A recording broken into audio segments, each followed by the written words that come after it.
Es una bendición estar con ustedes nuevamente para pasar un tiempo juntos estudiando la palabra de Dios. Y es una bendición en realidad, un privilegio estar con ustedes por primera vez en un domingo, ¿verdad? Y otra vez pasar un tiempo en familia.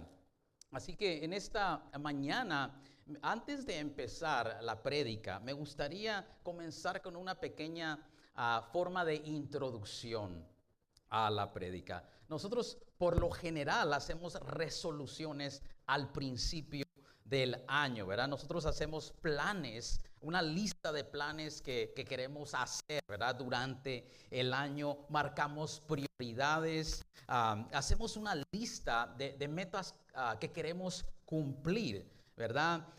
Y ahora que hemos llegado a la mitad del año, la pregunta para nosotros es, ¿qué tantas de esas metas hemos cumplido? Y tal vez la otra pregunta sería, ¿qué tantas de esas metas hemos abandonado? ¿Verdad? Y no vamos a hablar de cosas tristes, ¿verdad? Pero el propósito de marcar esas prioridades es porque son cosas que nosotros tomamos como importantes, las cuales queremos, si ya las si habíamos hecho las cosas relativamente bien el año que pasó, el próximo año queremos hacer las cosas mucho mejor, ¿verdad? Y mi deseo, mi oración para ustedes, ¿verdad? Es de que ahora que hemos llegado a la mitad del año, que siempre haya lugar dentro de tus prioridades para vivir una vida distinta y apartada para Dios, que ese es el título que quiero usar para mi prédica en esta mañana, y quiero utilizar 2 puntos para desarrollar ese tema. El pasaje para el tema de hoy se encuentra en Primera de Pedro, capítulo 1, versículos del 13 al 21. Así que voy a leer primero el pasaje y ya luego continuamos. Entonces la palabra de Dios dice así: exhortación a la santidad. Por tanto, preparen su entendimiento para la acción. Sean sobrios en espíritu. Pongan su esperanza completamente en la gracia que se les traerá en la revelación de Jesucristo. Como hijos obedientes, no se conformen a los deseos que antes tenían en su ignorancia, sino que así como aquel que los llamó es santo, así también sean ustedes santos en toda su manera de vivir. Porque escrito está: sean santos porque yo soy santo. Y si invocan como Padre a aquel que imparcialmente juzga según la obra de cada uno, condúzcanse con temor durante el tiempo de su peregrinación. Ustedes saben que no fueron redimidos de su vana manera de vivir, heredada de sus padres con cosas perecederas como oro o plata, sino con sangre preciosa como de un cordero sin tacha y sin mancha, la sangre de Cristo. Porque Él estaba preparado desde antes de la fundación del mundo, pero se ha manifestado en estos últimos tiempos por amor a ustedes. Por medio de Él son creyentes en Dios, que lo resucitó de entre los muertos y le dio gloria, de manera que la fe y esperanza de ustedes sean en Dios. Vamos a orar. Padre Celestial, te damos gracias por esta palabra.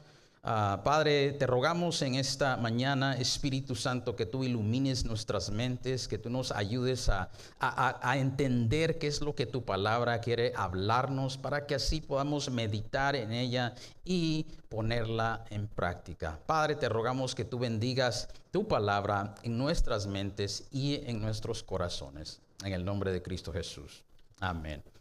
Entonces, iglesia, nuevamente el tema para esta mañana es: vive una vida distinta y apartada para Dios. Y los 2 puntos que quiero utilizar son: desear ser como Dios de los versículos del 13 al 16 y luego vivir con temor de Dios, del versículo del 17 al 21. Entonces, ahora sí comenzamos. Y lo que vemos aquí en el pasaje para esta mañana es de que Pedro lo empieza con la frase por tanto. Y lo que está haciendo Pedro es una transición de haber estado enumerando las realidades de la salvación que Dios ha hecho efectivas en las vidas de aquellas personas a quien Él se está dirigiendo, ¿verdad? Y esto lo hace en los versículos del 13 al 12. Y Él lo hace porque quiere dejarles bien claro cómo es que ellos deben de responder en base a lo que ya ha tomado lugar en sus vidas, en base a lo que ya han recibido de Dios, por supuesto, y lo que poseen.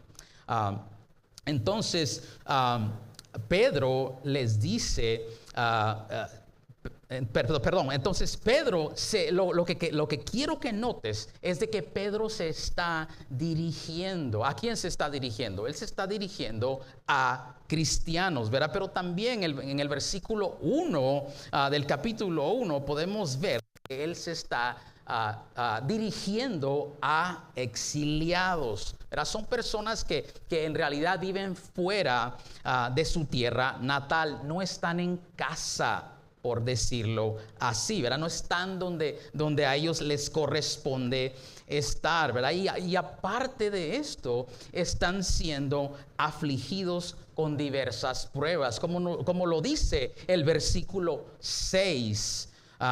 Y estas pruebas han venido por causa de la persecución, ¿verdad? Pero es algo que Dios ha permitido para que su fe sea probada, ¿verdad? Para que su fe sea validada como genuina. Y es genuina porque la han recibido de Dios. Entonces, el punto es de que Pedro se está dirigiendo a cristianos, pero cristianos que están en sufrimiento, ¿verdad? Y ese sufrimiento ha venido por causa de que en ese tiempo el emperador Nerón, él estaba muy afanado con la construcción, ¿verdad? Y se le habían acabado los proyectos y todo eso. Entonces se le ocurrió una gran idea de incendiar la ciudad de Roma con el propósito de volver a reconstruirla para que así tuviera nuevos proyectos de reconstrucción, ¿verdad? Entonces, en el proceso de todo eso, hay mucha destrucción, muchas muertes, ¿verdad? Entonces, por eso ya él no es visto, obviamente, no es visto muy bien por el pueblo. Entonces, tratando de esquivar todo lo que el pueblo tiene en contra de él, lo que hace es de que le echa la culpa a los cristianos, y por eso se levanta una persecución muy fuerte contra los cristianos. Entonces Pedro sabe muy bien que ellos han sido calumniados, han sido maltratados, han sido perseguidos, y por eso, pero aparte de todo eso, ¿verdad? Pedro lo que quiere enfatizar en este pasaje es de que eso no les quita la responsabilidad de vivir una vida apartada de el mundo. Y es por eso que él continúa diciendo: preparen su entendimiento para la acción. La Reina Valera, que es otra traducción de la Biblia en español, traduce esta frase como: ceñid los lomos de vuestro entendimiento, que en realidad nos da una imagen de los tiempos antiguos en cuando los hombres utilizaban unas túnicas largas que les llegaban hasta los tobillos, ¿verdad? Y por eso no podían moverse muy libremente, muy rápidamente, muy ágilmente, ¿verdad? Como para hacer cosas como trabajar, para hacer cosas como correr, por ejemplo, ¿verdad? Es estar en batalla en una guerra. Y por eso tenían que, para poder moverse libremente, tenían que fajarse, tenían que ceñirse, ¿verdad?, las partes sueltas de la túnica a su cuerpo, para que así pudiesen moverse un poco más libres, ¿verdad? Entonces Pedro utiliza esta metáfora para aplicarlo a nuestro comportamiento mental. Iglesia, para vivir una vida distinta, tu mente, nuestra mente necesita estar del todo comprometida para tomar acción, y en el momento preciso, cuando sea necesario, ¿verdad? Sin pensamientos de doble ánimo que te distraigan o que te estorben. Y es necesario que tú elimines todo aquello que te pueda enredar muy fácilmente. Hebreos 12 nos habla de que no dejemos, ¿verdad?, que el pecado nos enrede muy fácilmente, ¿verdad? Tenemos que tener cuidado, ¿verdad? Y luego continúa Pedro, ¿verdad?, diciendo: sean sobrios en espíritu. Y esta frase habla de tener una mente sana, una mente clara, disciplinada y no intoxicada por el sistema de pensamientos del mundo. Y de igual manera, Pedro utiliza esta frase en una forma metafórica, y lo hace para darnos una imagen de que el cristiano necesita ejercer dominio propio. La palabra sobrios, ¿verdad?, como ustedes ya saben, es lo opuesto de ebrios, ¿verdad? Una persona que está ebria pierde el control de todas sus facultades, ¿verdad? Entonces, lo opuesto de ello sería tener control de todas las facultades, ¿verdad? Entonces, esto es lo que Pedro nos está diciendo, ¿verdad? Que el cristiano necesita tener todas sus prioridades bien establecidas, alineadas al plan de Dios, alineadas a la voluntad de Dios, a lo que le agrada a Dios. Y luego, ya para la tercera frase de ese versículo, dice: pongan su esperanza completamente en la gracia que se les traerá en la revelación de Jesucristo. Entonces, iglesia, cuando unes estas tres frases, el énfasis que Pedro quiere hacer es de que tengas bien en mente que el mundo en el que vives es un mundo pasajero, es un mundo transitorio, es temporal, ¿verdad? Y por eso es que tu anhelo debe de estar puesto, tu enfoque debe de estar completamente puesto en el regreso del Señor Jesucristo, en la gracia, en el favor, en la bendición que vas a recibir cuando el Señor Jesucristo venga, ¿verdad? Pedro desea en realidad que sus oyentes quiten todo su enfoque de su situación presente y que es exilio, ¿verdad? Que es su sufrimiento, ¿verdad? Con eso no quiere decir que Pedro está tomando en poco los sufrimientos de ellos, sino que lo que desea es de que ellos no se enfoquen en todo esto, en todas las dificultades que están pasando, cualquiera que sea, ¿verdad? No sabemos qué otras dificultades pudieron haberse dado, ¿verdad? Por toda la persecución que estaban pasando, ¿verdad? Pero lo que Pedro quiere es de que ellos tengan un agarre firme, ¿verdad?, en lo mucho mejor que está todavía por venir.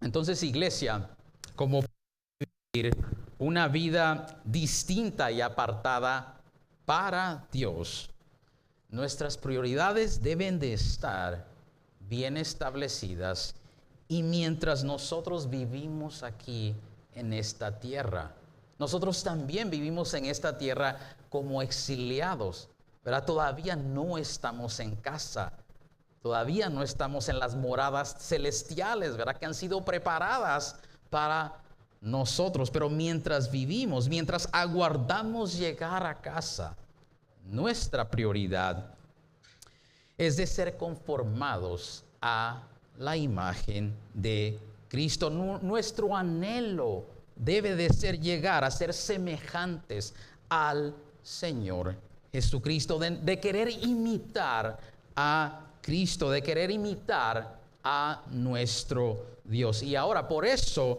en los versos del 14 al 16, Pedro continúa su exhortación y ahora hace un llamado de santidad. Y en esta exhortación que él nos da, podemos ver de que él primero basa su exhortación en la identidad del cristiano. Él dice, como hijos obedientes. Iglesia, la obediencia nos caracteriza a nosotros como cristianos. Y esto es porque acuérdate que el mensaje del evangelio es arrepiéntete y cree.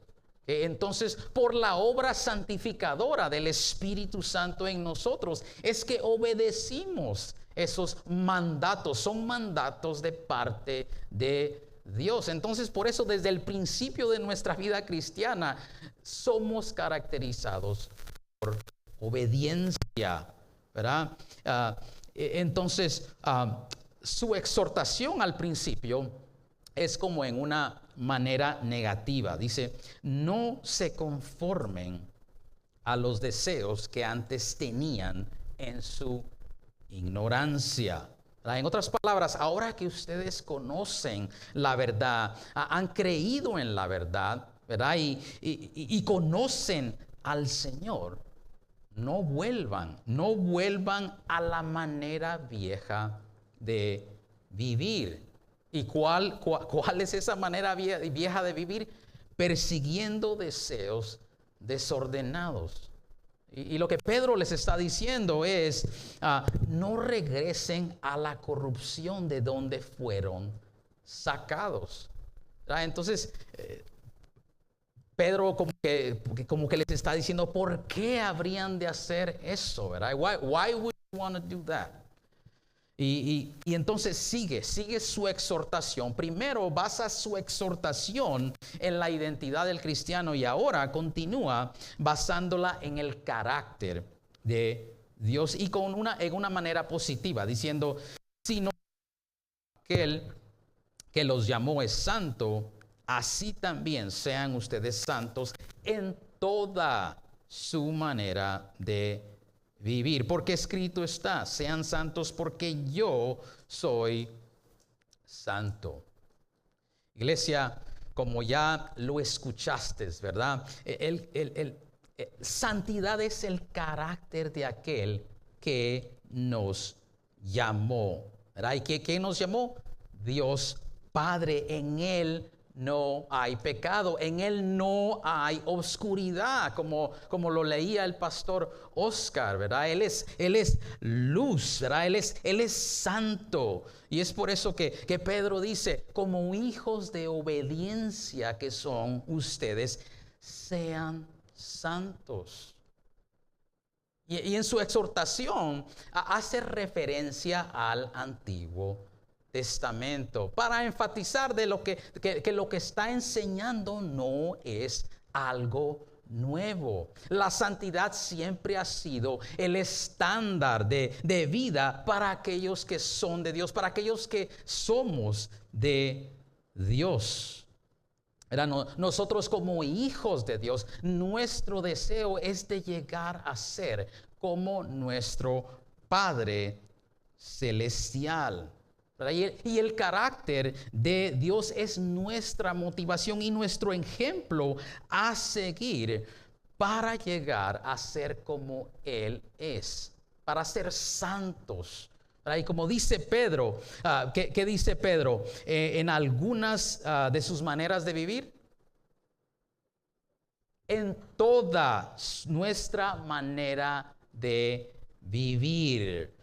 Entonces, iglesia, la santidad define nuestra nueva naturaleza en Cristo y define todo nuestro estilo de vida. Y es por eso que Pedro quiere exhortar, ¿verdad? Él escribe a estos cristianos y también escribe a nosotros también, ¿verdad? Para armarlos, para exhortarlos, ¿verdad? A cómo es que deben de pensar, cómo es que debemos de pensar, cómo es que debemos de actuar, a cómo enfrentar los sufrimientos. En el caso de las personas a quien él se dirige, en cómo triunfar en medio de la persecución. Y él quiere hacer esto antes de que la persecución todavía se intensifique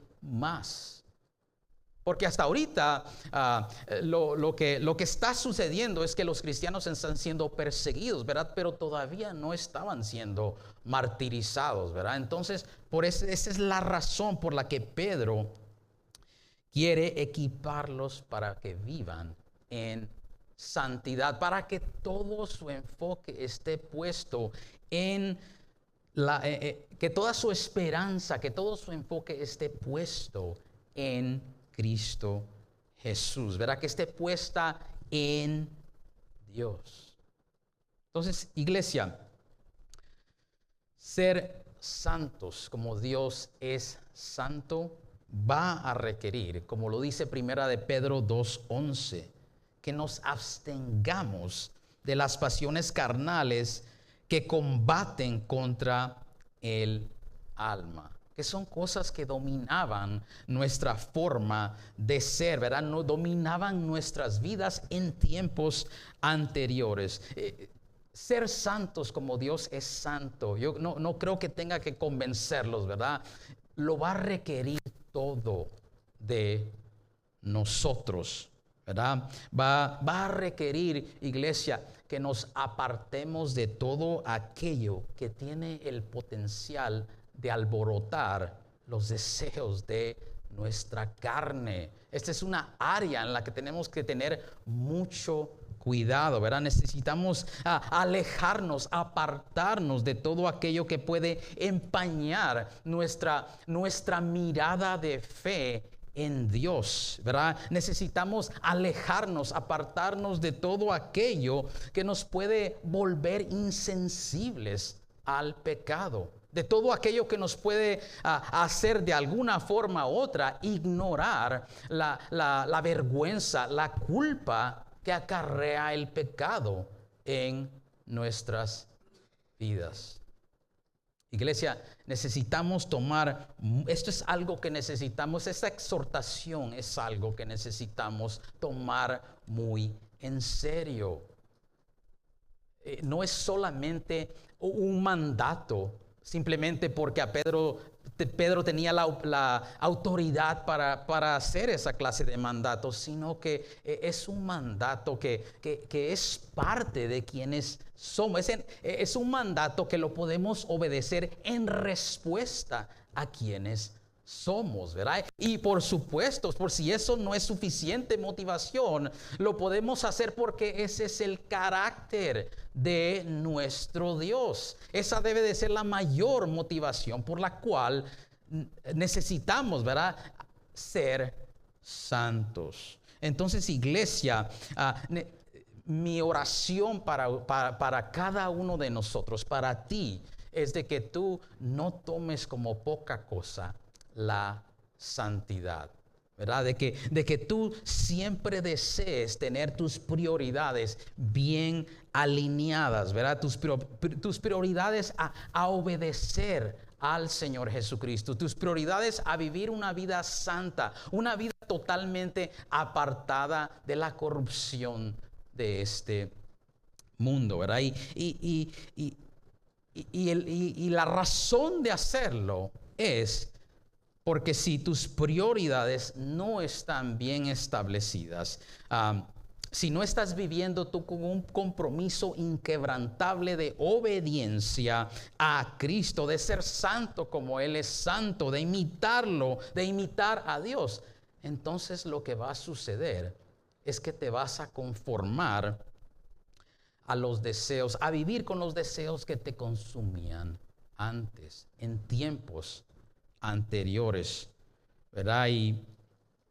En última instancia, lo único que vas a hacer es complacerte a ti mismo. Le vas a dar rienda suelta a tu carne, ¿verdad? Y en realidad esta es una forma de conformismo. ¿Por qué? Porque no requiere mucho esfuerzo. Simplemente vas a ceder a lo que tu carne quiere. Y es por eso, iglesia, que si queremos vivir una vida distinta y apartada para Dios, necesitamos poner nuestra esperanza en Dios y desear ser como Dios, ser santo como Él es santo. Pero también, punto número 2, de vivir con temor de Dios. Y ahora sí llegamos al versículo 17.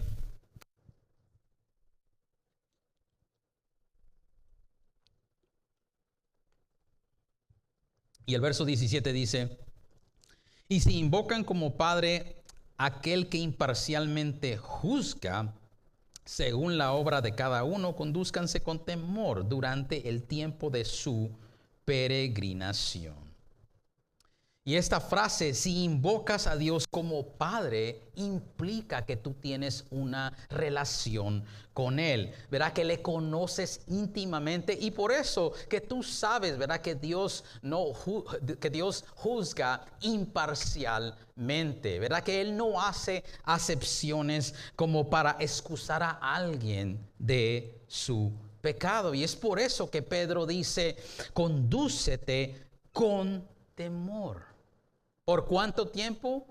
Mientras esperas en Cristo. Temor de Dios, iglesia, es nuestra responsabilidad primordial en nuestra relación con Dios. Y es algo que es una responsabilidad que tenemos durante el curso de toda nuestra vida.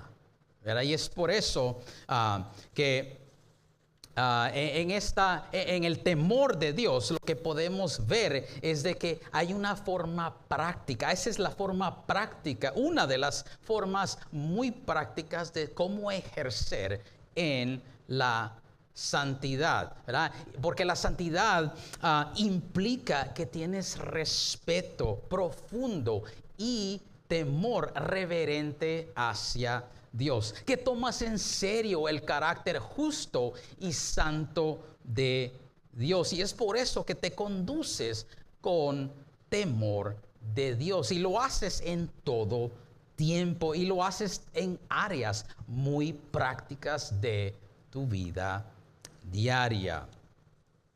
Y ahora lo que quiero que veamos, iglesia, es de que Pedro, a través de su carta, él da algunos ejemplos de cómo es que se mira el temor de Dios, que otra vez, como ya lo dijimos, el temor de Dios es una forma práctica en la que tú vives en santidad.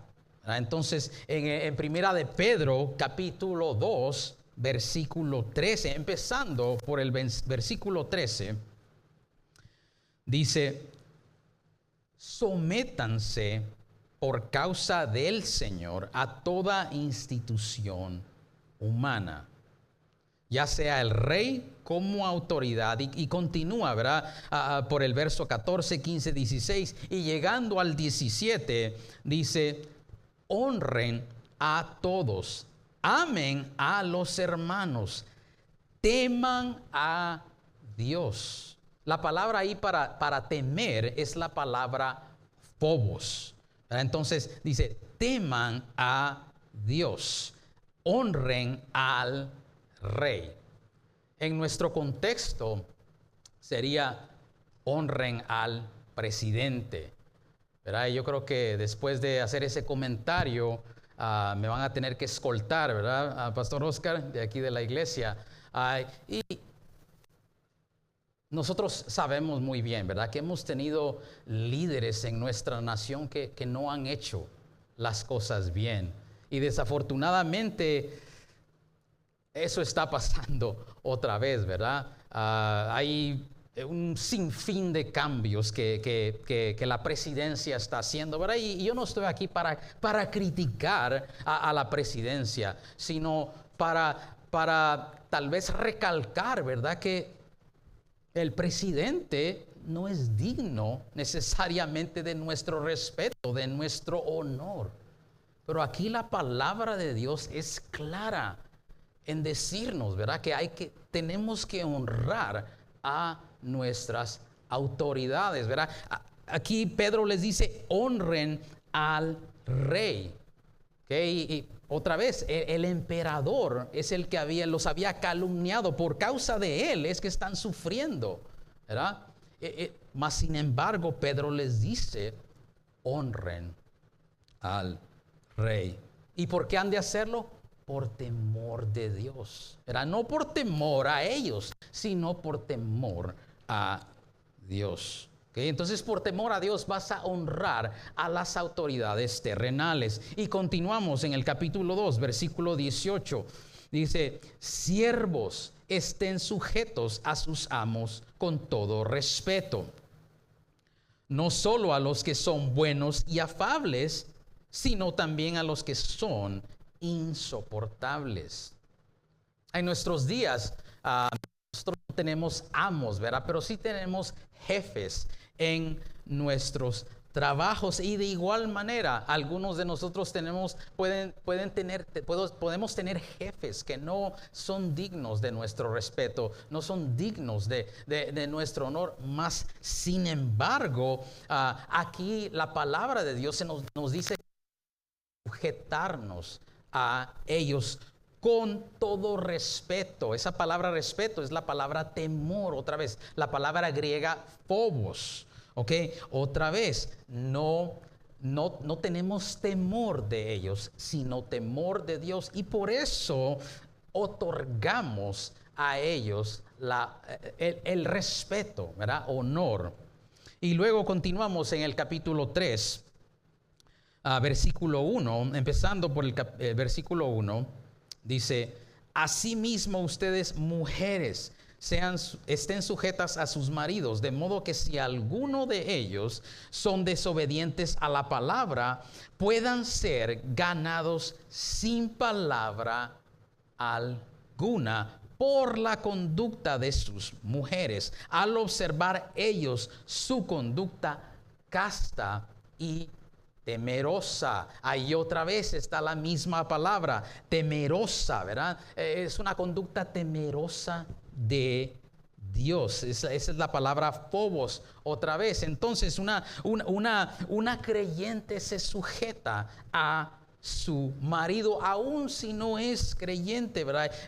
Y se conduce con temor de Dios. Y si continuamos, y si continúas leyendo el resto de ese pasaje, para avanzar un poquito más, me voy a saltar al versículo 5, que dice, otra vez, capítulo 3, versículo 5 ahora, dice, porque así también se adornaban en otro tiempo las santas mujeres que esperaban en Dios, estando sujetas a sus maridos.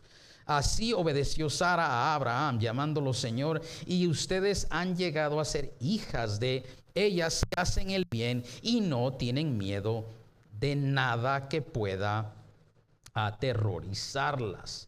Y la razón de leer el resto de ese pasaje es porque quiero que te des cuenta, mi querido hermano y hermana, de que en este caso de igual manera las mujeres, dice al final, dice las mujeres no tienen la palabra miedo, no tienen miedo de nada que pueda aterrorizarlas. La palabra miedo es la palabra temor, ¿verdad? Las mujeres no tienen por qué temer a nada. Ellas no han de temer a sus maridos, ¿verdad? Sino temer a Dios. Y es por eso que se sujetan a sus maridos con todo temor delante de Dios. Y algo muy importante también que quiero que notes en este pasaje es de que cómo son descritas las mujeres aquí, ¿verdad? Las mujeres santas, ¿verdad? Que son descritas como aquellas que esperaban en Dios, como aquellas que esperaban, ¿verdad? Por el regreso del Señor Jesús, por la venida del Señor Jesucristo, ¿verdad? Y por eso se conducen en una manera temerosa delante de Dios, que afecta. Iglesia, algo que quiero que se te quede es de que el temor de Dios, una conducta de temor de Dios afecta toda área de tu vida, todas las áreas de nuestra vida, no importando cuál área sea y no importando qué situación estés pasando en esa área, ¿verdad? Y es necesario que nosotros vivamos una vida temerosa delante de Dios. Y como parte de vivir esa vida con temor de Dios, es muy importante que nosotros también reconozcamos a quién le pertenecemos. Y con esto hemos llegado al versículo, a los últimos 4 versículos de el pasaje.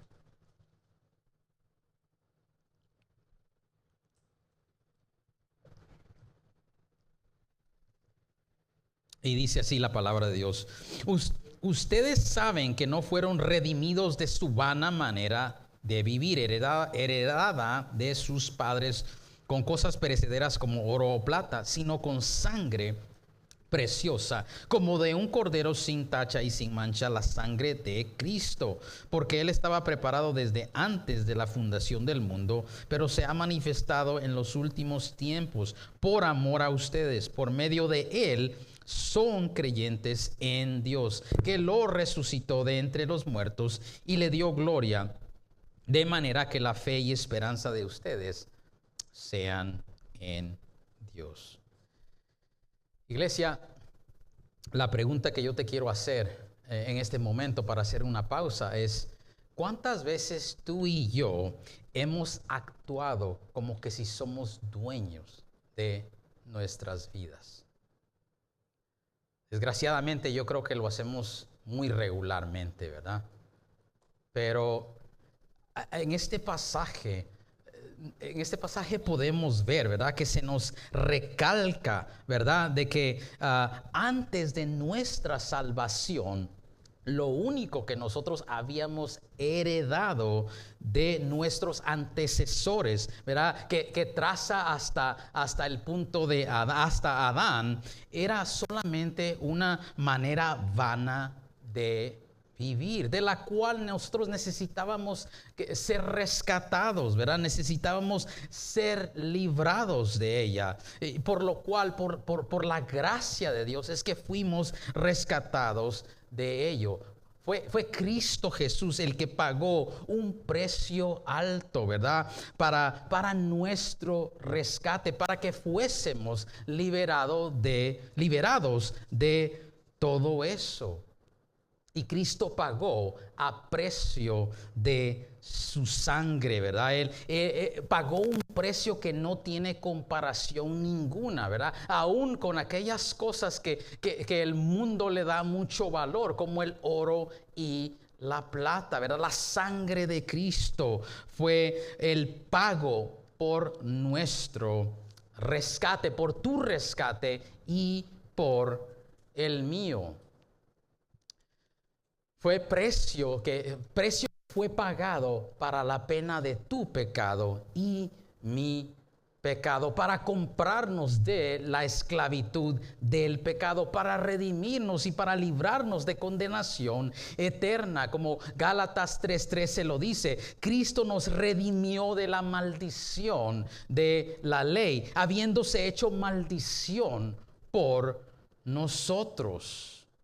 Cristo Jesús tomó nuestro lugar y cargó con la maldición que nos correspondía a nosotros por causa de nuestro pecado, ¿verdad? Y nos libró de esa maldición. Iglesia, todo esto para decirte, para enfatizar de que nuestras vidas le pertenecen a Él. Somos suyos para siempre. Así que nosotros, el Señor es nuestro dueño, ¿verdad? Cristo Jesús es nuestro amo, Él es nuestro Señor, así que por eso nosotros solamente somos sus siervos y por eso queremos solamente hacer lo que le agrada a Él, ¿verdad? Lo que haya gracia delante de sus ojos, ¿verdad? Y parte de esto, parte muy importante de esto es de que seamos santos como Él es santo, que deseemos ser como Él es, que le imitemos a Él, que imitemos a Cristo, ¿verdad? La iglesia, a nosotros como cristianos se nos dice, ¿verdad?, que hemos de imitar la fe de nuestros líderes espirituales, ¿verdad? Y esto es algo muy importante, pero en última instancia, a quien imitamos es a Dios, ¿verdad? Acuérdense, Pablo dice, sean imitadores de mí como yo de Cristo.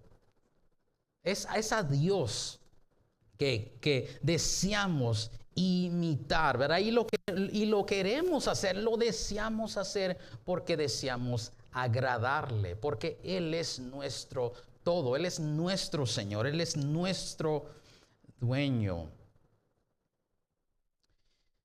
Y en esa misma línea, iglesia, ya para terminar, en los versículos del 20 y 21, podemos ver de que viviendo en temor de Dios implica de que sabemos de que Dios ya tenía planeado salvarnos desde antes de la fundación del mundo a través de los padecimientos, a través de los sufrimientos de nuestro Señor y Salvador Jesucristo, ¿verdad? Es a través de su muerte y de su resurrección que fuimos, ¿verdad? Salvos, ¿verdad? Él es quien pagó el precio para que nosotros fuéramos librados del pecado, librados de la maldad, de condenación eterna. Nosotros, iglesia, vivimos en temor de Dios, sabiendo que dependemos totalmente de Él, sabiendo de que por su gracia nosotros fuimos salvos, pero así también sabiendo de que por su gracia somos sostenidos, somos protegidos, como Pedro les dice, ¿verdad? En el pasaje del 3 al 12, ¿verdad? Por la gracia de Dios es que vamos a poder obtener la herencia que ha sido reservada en los cielos para nosotros. Es por su gracia solamente que vamos a poder recibir esa salvación que ha sido preparada para nosotros en la revelación de Jesucristo. Dependemos totalmente de Él, iglesia. Somos suyos y dependemos totalmente de Él. Okay. Y estas son cosas que debemos de recordarnos para poder vivir en temor de Dios, ¿verdad? Sabiendo de que Él es más que suficiente solamente Él es más que suficiente para cada uno de nosotros en tu vida y en mi vida. Nuestra fe y esperanza están en Él, iglesia, y es por eso que nosotros vivimos una vida distinta y apartada para Dios, deseando ser como Dios, imitando a Dios, siendo santos en toda nuestra manera de vivir y temiendo a Dios, ¿verdad? Viviendo con temor de Dios mientras aguardamos llegar a casa, mientras esperamos por Él y reconociendo otra vez de que le pertenecemos a Él y que dependemos de Él totalmente. Y por eso hacemos todo lo que hacemos, lo hacemos para traerle honra y gloria a su nombre. Amén, iglesia. Iglesia, lo que quiero que te lleves para casa, ¿verdad? Con esta enseñanza en este pasaje es de que meditemos, ¿verdad? Que muchas veces nosotros reducimos el concepto de santidad a ciertas cosas, ¿verdad? Ciertas áreas de nuestra vida. No tenemos vicios, vamos a la iglesia todos los domingos, servimos en la iglesia, damos nuestra ofrenda en la iglesia, me llevo bien con la mayoría de las personas dentro de la iglesia, más te vale. Y qué bueno, ¿verdad? De que tengas todas estas cosas en mente, en vista, ¿verdad? Gloria a Dios por ello. Continúa haciéndolo, como Pablo les dice a los tesalonicenses, ¿verdad? Así de bien que han hecho, así continúen haciéndolo, ¿verdad? Pero tenemos que tener cuidado de no excluir ciertas áreas de nuestro concepto de santidad, ¿verdad? A veces hay áreas que no las queremos entregar a Dios, ¿verdad? Áreas como tal vez relaciones, ¿verdad? Relaciones amorosas especialmente, ¿verdad? A veces trabajo, ¿verdad? Y otras cosas, ¿verdad? Que en realidad las excluimos otra vez de vivir una vida distinta, de vivir una vida santa, ¿verdad? A veces queremos estar en una relación con una persona a como dé lugar, ¿verdad? Vemos que hay cosas que no están bien, mas sin embargo no nos importa. Simplemente queremos estar con esa persona, ¿verdad? Y vamos a hacer todo lo que sea necesario para estar con esa persona. En las cuestiones de trabajo, a veces queremos encontrar trabajos que nos paguen bien, que nos paguen de 6 figuras para arriba, ¿verdad? Y no tiene nada de malo, mis queridos hermanos. Qué bueno que nos paguen bien, ¿verdad? Que tengamos buenos trabajos. Pero cuando tienes tal vez uno de esos trabajos, es posible que ya no vayas a ver a tu familia, ¿verdad? De que ya no vas a pasar tiempo con tu familia, ya no vas a poder ir a la iglesia. Y tal vez tu actitud puede ser, bueno, ni modo, algo tiene que ceder, ¿no? Something's gotta give, ¿verdad? Como se dice en inglés. Pero tenemos que tener cuidado, mis queridos hermanos, de cómo hacemos las cosas, ¿verdad? Y sin ir tan lejos, y ya, ahora sí, para terminar, iglesia, ¿cómo manejas tu tiempo? Yo sé que cada uno de nosotros, tal vez ustedes son perfectos, ¿verdad? Y no batallan con manejar su tiempo, ¿verdad? Pero es algo en lo cual yo mismo tengo que mejorar. Y la pregunta es, iglesia, ¿cómo manejas tu tiempo? ¿Cómo manejas tu tiempo para estudiar la palabra? Como para tener tiempos de oración, como para tener tiempos de convivencia con Dios, de intimidad con Dios. Y esto tienes que desear hacer esto. ¿Por qué? Para poder tener una mente sana, ¿verdad? Para poder tener tus prioridades bien alineadas, bien establecidas, ¿verdad? Prioridades en tu deseo de agradar a Dios, conduciéndote en santidad, ¿verdad? En todas las áreas de tu vida, conduciéndote en temor de Dios. Entonces, mi exhortación para ti, iglesia, para ti, mi hermano, para ti, mi hermana, es de que tú vivas una vida distinta y apartada para Dios en toda tu manera de vivir. Vamos a orar, iglesia.